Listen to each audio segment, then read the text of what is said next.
یا رسول اللہ توبہ کس طرح کریں تو اللہ معاف کرتا ہے؟ تو فرمایا رب بڑا مہربان ہے، بڑا ہی کریم ہے۔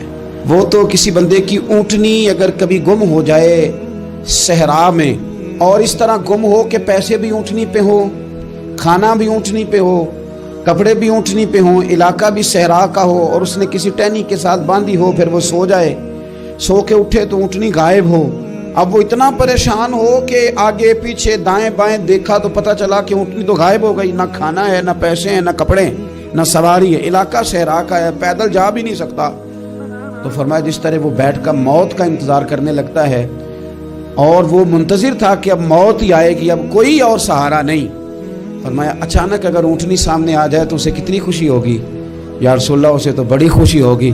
فرمایا جب رب کا بندہ توبہ کرتا ہے تو اللہ کو اس سے بھی بڑھ کر خوشی ہوتی ہے کہ بندہ توبہ کر گیا، اپنے گھر واپس آ گیا ہے، اس نے بات مان لی۔